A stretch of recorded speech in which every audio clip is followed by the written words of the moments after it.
Welcome to Nightmares Before Bed, a supernatural podcast where each show will explore dark and mysterious places, eerie creatures, and all things spooky and creepy. And speaking of spooky and creepy, please help me welcome your hosts Jonathan Rosen and Troy Cannon. Hello and welcome to another edition of Nightmares Before Bed. I'm Jonathan Rosen with Troy Cannon, and we have a really spooky one today. We're going to talk about the Rougarou, and I hope I'm saying it right, but it's America's werewolf. And did you knew about this one beforehand, right? You heard about this one before? Yes. So what have you, because I saw the legends on it, and this one's in, where is it, the Louisiana Bayou? Yep. And they're associated with all different curses around this one, or it could be just something lurking there. And what do you know about this one? It's like a Cajun folklore type of thing. I know that it is a mathematical quandary. I say that because there's so many numbers involved with this. If you don't observe the Lent ritual, the Catholic Lent ritual, for 7 years, you can become a Rougarou. If you become a Rougarou, your curse will last 1 year, 1 day. If you bite someone, you can transfer the curse to them, which also lasts 1 year and 1 day. Also, if you're being chased by a Rougarou, if you throw change on the ground that equals 13 or higher, it will stop, just like the old laws of vampires, because it's got to count the change. But for some reason, a Rougarou can't count past 12. So you have to throw 13 or higher. It will count to 12, and it will be transfixed on whatever the change is, the nickels and dimes, because it can't process. You understand? Yeah, the number 13. So it's like 9, 10, 11, 12. What the heck? And it's stuck there. So there's so much math and numbers that surround this creature. It is essentially, the French came to America and they brought their legends with them. It's all the things about Cajun. But I want to just go back for 1 second, because I don't like that whole thing with the counting. You give the counting thing to a vampire. Don't give it also to the werewolf. It's like two different things. I don't like them sharing the same lore. But go ahead. I'm sorry. Yes. It reminds me. Did you ever see that show or read the book by Neil Gaiman, American Gods? I have not read it. You've mentioned that one before. I've not read it. It's a good read. It spins off, it spirals into some other books, Mr. Nancy and a bunch of other stuff. But they did a TV show about it also. That's right. Yeah. And the name is subdivided into two things. It's American Gods, but the AM for American is I, and then I, the am. It's am, I, A, and then God, you drop the S. So it's a question, am I a god? But it's spelled out American Gods. In that series, people come to America. And when they come to America, it sounds like I'm deviating, but this is a segue. We're coming back to it, right? Yes. It's my thing. People come to America and they're like, hey, we need help. This is a tough country. Maybe if we pray to Odin. The thought of Odin, the prayer of Odin, pulled him into America. People prayed to Loki, Thor, Chernabog, all of these different gods from these different religions. They brought them here with them. Thoth, Egyptian gods, all of these gods. The Rougarou, to me, was very similar to that, because the French came to America and they was like, wow, this place sucks. Our kids are going out into the swamp and they're dying. You know what we need to do?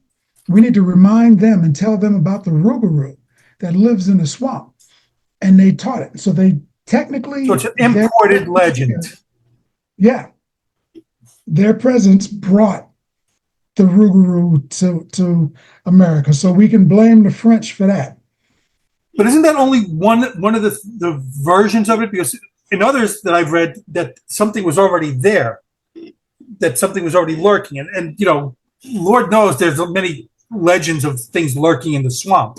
We find werewolf type things. We find Bigfoot type things, or crocodile type people. So that's one of the versions. But yes, there is. The French did import this particular one. Sorry, go ahead. Yes.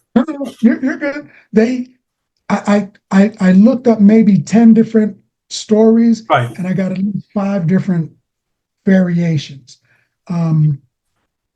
But they bring it here, and it was supposed to be a cautionary tale for children because they were wandering off into the swamp. For whatever, why would you go into the swamp? They were wandering off into the swamp and never coming back. There is stuff in the swamp. So they would scare the children by telling them, if you don't obey these particular rules, the Rougarou will come and get you. And for some reason, he will pinch your toes. It seems more scary that he would eat you. Right. But I guess the parents would sneak in and pinch the kids' toes to make them think, oh, it's the Rougarou. He's real. I better not go into the swamp. I don't know what the toe pinching was, but it would pinch their toes. And if they actually ventured out into the swamp, it would eat them. Mm-hmm. So that was the primary basis of the legend. In ancient, look at the movie The Village. In ancient Americana, there are all these legends about things. Don't go past this point because don't go, because who knows what was lurking in the woods back then. Don't go past this point or you're going to die. You're going to get eaten by something there, which it does remind me of the movie The Village with this one. But again, back in colonial days or ancient, who knows what, there could be outlaws. There could, native tribes that were not friendly with you too. So we always go back to the Native American things somehow, in every episode. But that's, it's something to prevent your children from wandering off, because the dangers, might as well say it's a creature or a monster that's lurking out there. And to be honest, I wouldn't have gone into the woods, Rougarou or no Rougarou. Yes. But in Louisiana, they believe so firmly about this creature that I've looked up YouTube things where the actual police have contributed things to them. They called us. They told us there's a Rougarou in at their house. I'm thinking, why would you even answer that? Why would you answer that call? But I guess they got to, and got to figure it out. What if they don't go and something is there killing everyone? So they got to respond to this. But again, let's go back 1 second. There's in the swamps, there's potential for so many things anyway over there. Yeah. Yeah, there's alligators, snakes, venomous snakes. Today, there's constrictors, but back in the day, it was mostly poisonous snakes and alligators and probably bobcats and a whole host of other things, not to mention crazy people and the local indigenous people. Well, yeah, we have, again, natives. There were also Louisiana back in the day. You also had pirates going over there. So there was a potential for a whole lot of things, which I understand, parents saying, don't go out there. There's something there that's something bad, to prevent kids from their curiosity from sneaking over there too.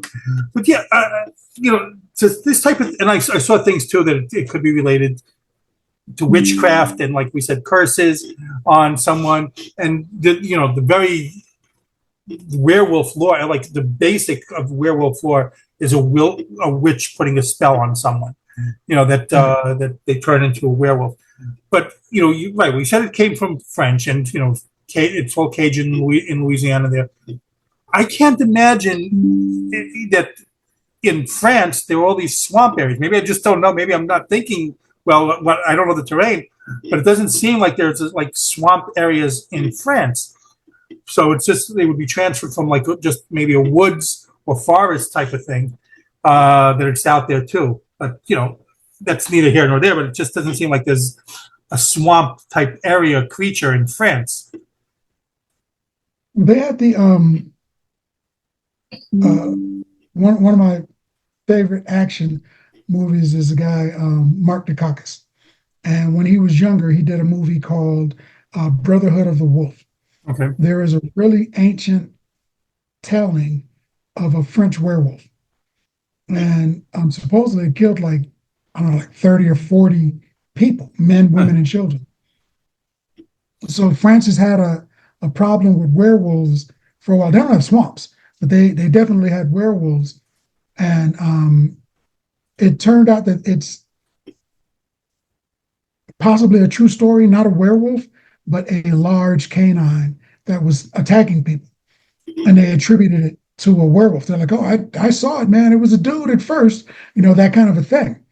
So the French have had a fear of werewolves for a while. In fact, if you go deep enough into most nations' lore, they have some type of creature, were jaguars. In Right. America, the Native Americans have the were crow and Well, I even stuff read like about a rabbit, like this type of thing with a rabbit. It's this too. So I don't know if you yeah, saw that one. So yeah, yeah. I mean, it's everywhere. So I could.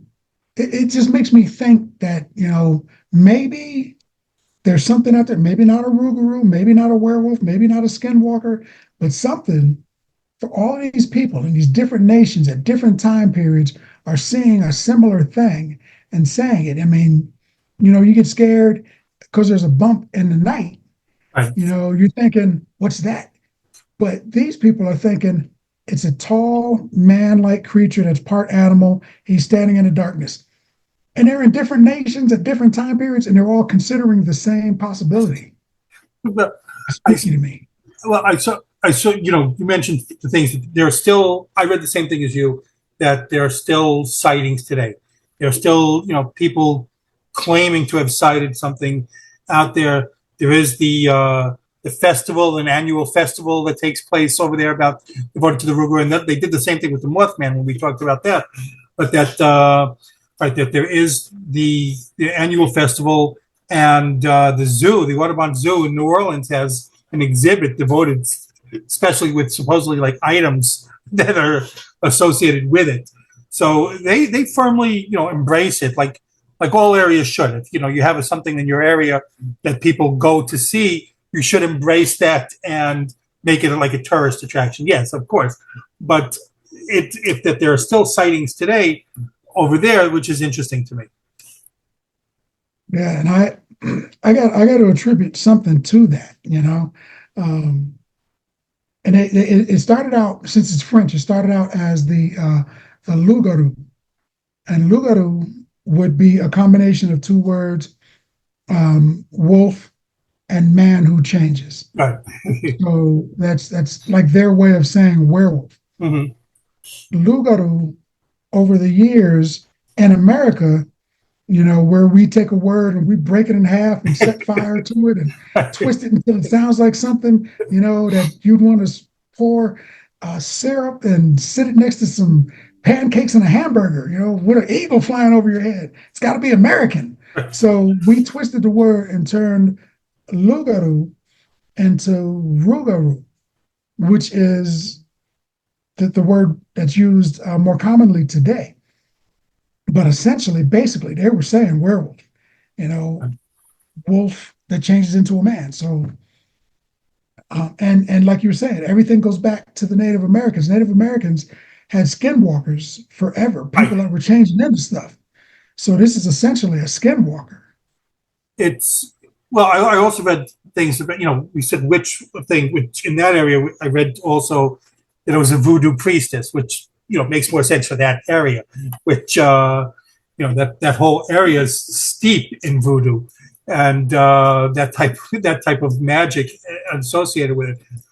So yeah, again, I could see there being something in the swamps. I still can to this day. Who knows what's out there? And and in especially in the swamps that who knows if we've seen everything that there is to see. So it could be some hairy type creature. Let's go back to Bigfoot, which we haven't done yet. We'll have to do that one day. So there could be something hairy in there that's not known. But I do find it interesting that, again, that there are still sightings today, for a couple hundred years or whatever it is. There's been a legend of this in that area. Yeah, I mean, the connection is what really gets me. The Native Americans were like, there are people who can change into crows. There are people who change into wolves. Way over there in France, they're like, there's people that turn into wolves. In England, they had werewolves. They got them everywhere. Everybody talks about them. So I'm thinking that's the interesting thing, Joe. So I'll get that there are similar legends in different countries, and all have these similar type legends. That I know that a lot of people, travel and bring their legends with them. I get all that, but there were still similar legends beforehand that different regions talked about the same type things. Sorry, go ahead. Yeah. No, that was it. I was it. It's just the fact that one person believed they had an experience that somebody else in a different place said they had the Nazca lines. We got to do the Nazca lines. Right. The Nazca lines, they've got these drawings that you can only see from the air. You can only see if you're elevated. They've got these drawings in the concrete, basically, the sand, the hardened sand, of animals that don't exist on their island. Mm-hmm. And some of them would have existed at a different period than when they were drawn. But they know about something that happened somewhere else. This makes me think about that because the Native Americans, they didn't meet the French until they came here, but they knew about the same thing. Right. All of these different people, they knew about the same thing. I'm thinking, maybe I'll take a flashlight next time I walk out and go get the mail, just in case. You've not experienced anything like this. I mean, we talk about a lot of things that you have experienced. You've not experienced anything like Rougarou or a werewolf or anything like that. I don't believe so. The closest I've gotten to an altered human presence would be the mini lights, and I was chased by them once or twice. But other than that, nah. I'm glad. I'm glad that I hadn't experienced that yet. You and I both grew up in Florida for a large part of our lives too. Yeah. So swamp areas are around. So I mean, have you gone in looking for things? I mean, would you go into a swamp looking for things? I've been into the swamps area before, and I'm sure you have too over here. But I've seen gators, but I have not seen like anything like this.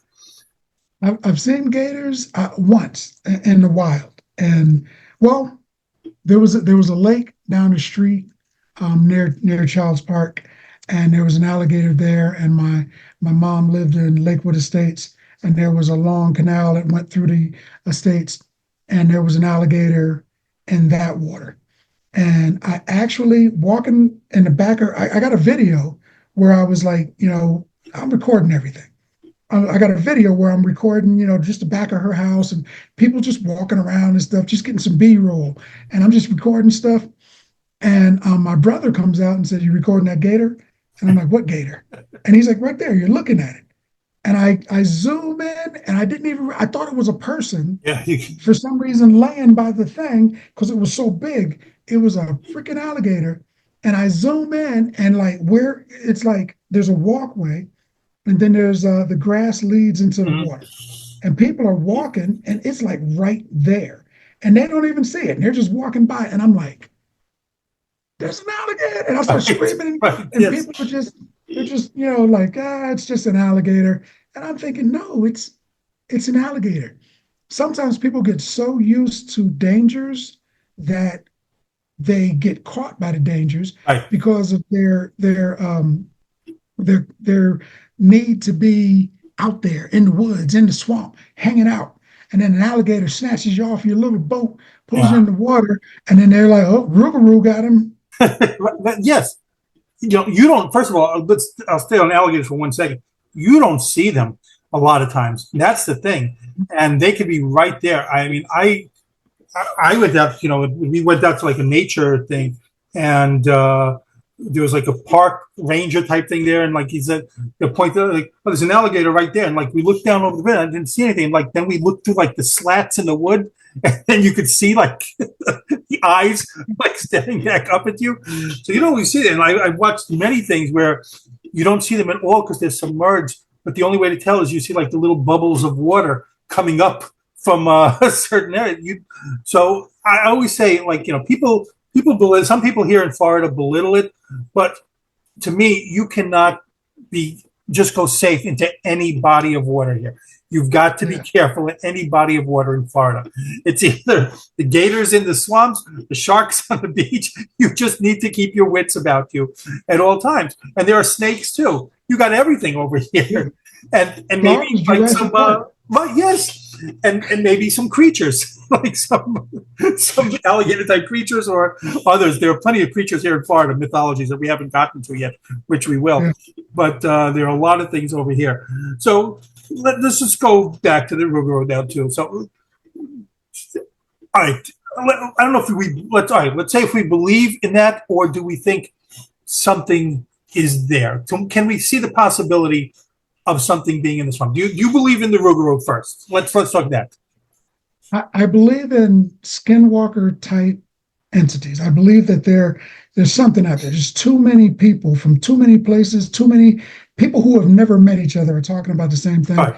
I tend to believe there's something out there. The Rougarou itself, there was a TV show called True Blood, and in the TV show True Blood, they had the vampires and the witches and all other kinds of stuff. There was a serial killer, so they were blaming the vampires. And then one person was like, no, it's a Rougarou. And I was like, oh, I know what that is. They're going to introduce that. It turned out it was just some dude, just regular human being killing people. Rene, the French dude, who wasn't actually French. He was from like Chicago and was faking a French accent for his girlfriend so he could hook up with the girl. But he was killing people. He was just a serial killer. So I'm thinking something like this, like where that incident, they took a serial killer and there were so many bad things that they attributed it to the Rougarou. I'm thinking that this might be one of those things, not all of it, Bigfoot, werewolves, maybe, but I think the Rougarou is probably just people in that swamp having some real bad problems. I don't know if I necessarily believe in a werewolf type thing. I'll say that. I don't believe in a werewolf type thing that someone changes into a wolf. I don't believe that. However, with that being said, I can believe that there might be something in the swamps that people don't know about that could be like this weird type of hairy thing that could kill people if threatened. So, and everyone says, so why haven't they gotten this yet? There are plenty of places to hide in these swamps. There are plenty of places to hide in like mountains, like we see, like, we talk about Bigfoot and things. There are enough places to hide. It's tougher now with satellite things, but there are still places that you could be, avoid detection. So I could give some credence to the thing that there might be something there in these swamps of Louisiana. A lot of stories through the years, and that's always, I know it's passed down like people just can imagine things, but when enough things happen through the years, I could believe that there might be something there. So I'll say that. Just quickly, then, what's your favorite werewolf movie? My favorite werewolf movie is probably Dog Soldiers. I've never seen that. There's a unit that gets sent out. They're supposed to be doing black ops training, and they're supposed to be going against another unit. So they've got they call them BFAs. They're blanks added to their rifles, so the rifles don't kill each other. So they're out there firing blanks. And what had actually happened was the government sent those military guys out there as bait because they wanted to catch a known werewolf. There was an actual known werewolf. The government knew about it. They wanted to catch it, so they sent these guys. The guys went out there, and they think they're fighting another unit, and then they get attacked by werewolves. Werewolves. I kind of gave the movie away because they think it's one, but it ends up being like seven. And they've got to fight their way through the werewolves. And one of my favorite parts of that movie is one guy is a so-called pugilist, and he's a tough guy, and he has a fist fight with a werewolf. And I'm like, who does that? But it was a really good movie. If you saw Gotham, the TV show Gotham. Yes, I like Gotham. Right. Butler in that movie is the leader of the guys in that soldiers. So that's my favorite one, followed closely by Bad Moon. Not American Werewolf in London? I liked American Werewolf in London, but I like the other ones better. It makes my top 5. Yeah, yes, it probably makes it's not my favorite. I'm going to go back. My favorite werewolf movie is still like those Universal Monster ones with Lon Chaney Jr. Those are like, ones, those black and white ones. I still love that movie. I think I don't think that's been beat as just as far as storyline there too. I know like the ones we're talking about now like are more updated, but I still go back to those. I still like those as my favorite ones. And the werewolf was my favorite character out of all the Universal monsters as a kid too. Yeah, they're trying to remake that one. There's one instead of the Wolfman with Lon Chaney Jr. as Talbot. They've got Wolfman with a new cast of young up and coming. I've been doing a lot of air quotes. Well, didn't Jack Nicholson make one like called it like something like that? He made one called Wolf. Right. And, the Wolfman was remade also by Benito del Toro. Right. Yes. So overall, we agree that there might be something. Yeah, maybe. Even if it's just some dude with a knife stabbing people, or an alligator. Oh, I think we covered this one. All right, well, let us know what you guys think. Let us know if you believe in the Rougarou. Have you seen the Rougarou? Do you believe in werewolves or anything like that in general? And this is an interesting one. So again, this has been Nightmares Before Bed. I'm Jonathan Rosen with Troy Cannon, and please like, comment, and subscribe. Subscribe. Thank you for watching Nightmares Before Bed. And now, it's time to shut the lights, close your eyes, and go to sleep. If you can.